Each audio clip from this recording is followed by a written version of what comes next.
Hi guys, third day of my quarantine. Third day na ba? Third day. Third day na ba? 24, 25, 26. Oo, third day.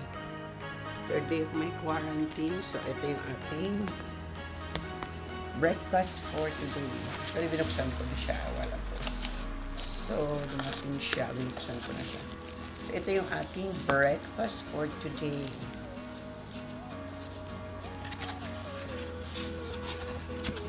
Dalawang hotdog.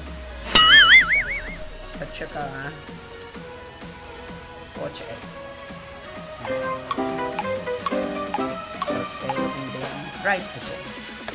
So, kailangan ba ng rice sa sa breakfast? Kahit ano na lang. Bread na lang sa akin. So, rice in the morning, rice in the afternoon, and rice in the evening. Diba? Kabay-bay. There you go. Wala tayong mga spices, wala tayong toyo, vinegar, or kahit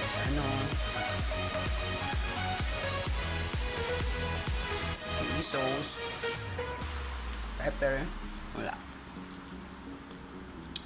Wala tayo juicy. Kumain na lang tayo.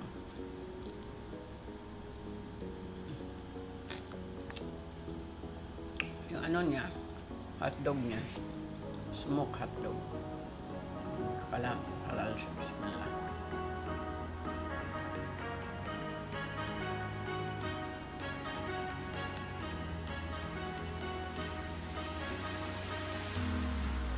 Lang laman ng sikmura.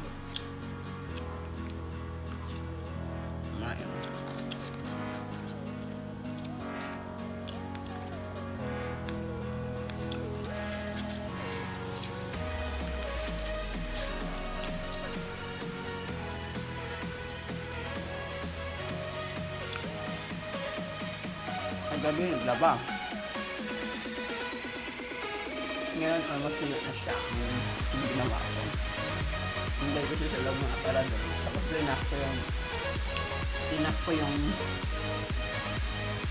yung hangin ng ay sa aparador. Pero pinatuyo ko siya ng konti sa CR para yung patak ng tubig. Patak ng tubig ko siya ng konti. Nagay ko siya sa loob ng aparador.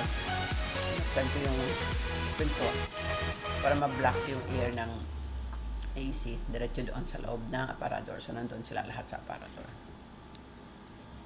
So, yun lang yung technique ko sa pagpapatuyo para madaling matuyo ang. Actually, kapon bumili ako ng tinapay, ever na pagod ka nang kumain ng or kaya mo kumain ng rice, ang tinapay, may spread. Salamat doon sa bumili. Kaya pa nga ako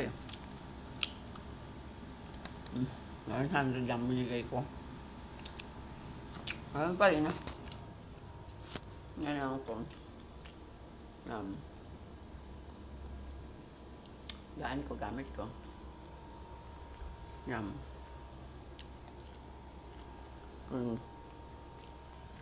Papakita ko mamaya kung ano yung mga binili ko sa pizzeria.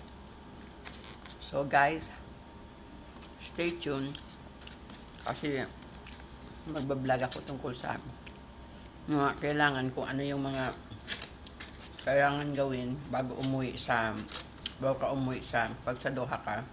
Ano mga kailangan i-download, ano mga kailangan i-present, ano mga fill upan. So, stay tuned. So, for that, don't forget to subscribe my new channel. Sabi ko dito, Kapreni.